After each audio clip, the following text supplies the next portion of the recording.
Good morning, students. I hope your unit test was good.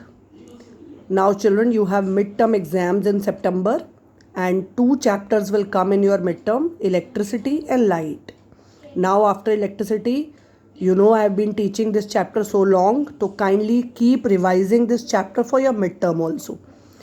Till now, we have done image formation by concave mirror.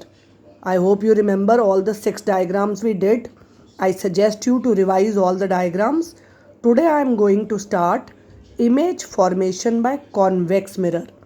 I must remind you again, children, convex is a diverging mirror. Okay, so let us see the first diagram here. When object is kept at infinity. Children, I am sure you are maintaining your notes. Please make your notes so that you don't find any difficulty later for your board exams. Do not take risk. Children, you should always complete your notes. Chaliye, when object is at infinity. Children, this is convex mirror. This is the side which is reflecting surface from where the image, the ray will be falling here. Chaliye, this is principal axis and this point is called pole. Here it is focus. This is center. Children, object infinity पे पड़ा है. Infinity से आने वाली all the rays are always parallel to principal axis. By convention we know, children, any ray parallel to principal axis should pass through focus. But here this side is opaque. यहाँ से light नहीं जा सकती बेटा. So it appears that it will pass through focus. It appears it pass through focus, but it actually diverge like this. आप यहाँ scale रख के सीधी लाइन आगे एक्सटेंड कर देंगे, ऐसे यहाँ स्केल रख के सीधी लाइन एक्सटेंड कर देंगे. तो अगर आप एक्चुअली देखते हैं क्या हुआ है बेटे, रेज ऐसे आई हैं और ऐसे फैल गई हैं. That is why this is called diverging mirror, because it diverges the rays once they are reflected, right? So where is the image formed? Image is formed at focus. It is virtual image because it appears to meet at focus. So I sent you once the difference between real and virtual image. Real is formed by actual intersection of reflected rays and virtual is formed by appear to be intersected at some point, right, children? So I write about the image characteristic. Image is formed at focus. It is virtual and point in size. चलिए, right? So this is when object is kept at infinity.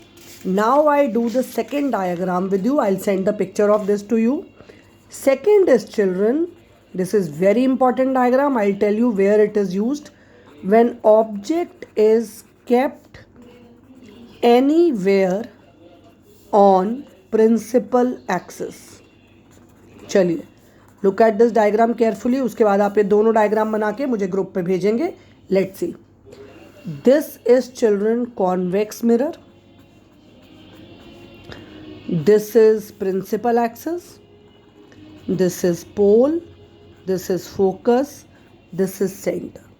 You know, children, object is always on the left hand side of the mirror. So say, children, this is the object. First ray will go straight.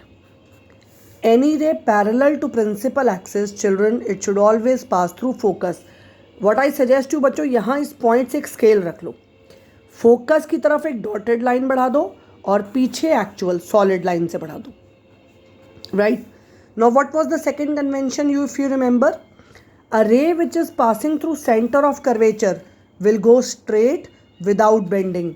एक ray centre से जा रही है, जो centre से जा रही है बेटे वो यहीं से रिफ्लेक्ट होके वापस आ जाएगी, कहीं मुड़ती नहीं है.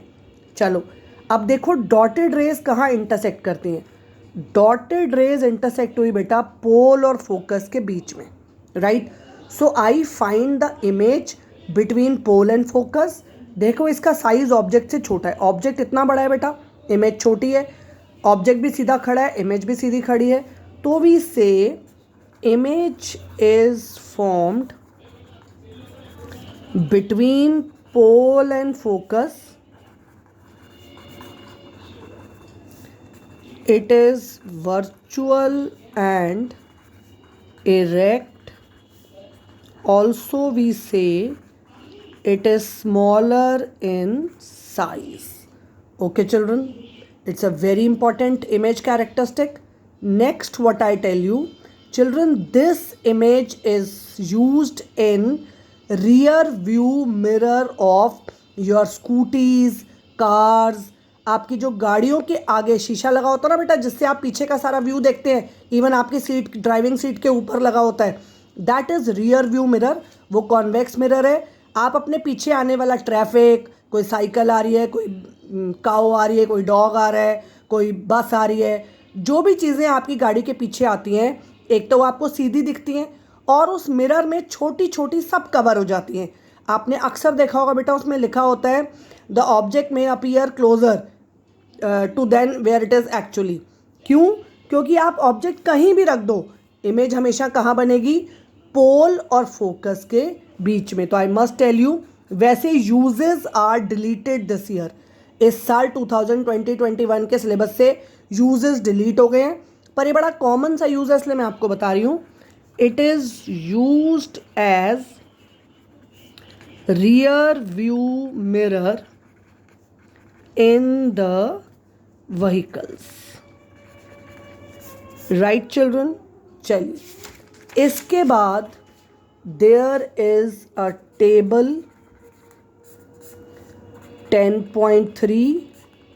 Open the book. I think it is at page 168 or 169, that you will tell me. NCERT में एक टेबल बना हुआ है 10.3, जो ये बताता है कि कहाँ ऑब्जेक्ट है, कहाँ 10.2 कहाँ ऑब्जेक्ट है, कहाँ इमेज है कॉन्वेक्स मिरर के लिए. It tells us about like position of object, position of image and nature of image. Right, तो ये आप बुक में से देख के, इसमें दो ही इस बार डायग्राम है, तो पूरा बना के, जैसे पहला है when object is at infinity, और दूसरा है object anywhere on principal axis. ये आप एनसीईआरटी में से ढूंढिए कहाँ है, पूरा टेबल बना के मेरे को भेजिए ग्रुप पे. I am waiting there in the group. यहाँ हमारी इमेज फॉर्मेशन ख़त्म होती है.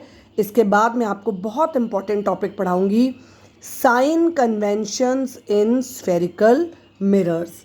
चलिए, let's see you all in the group.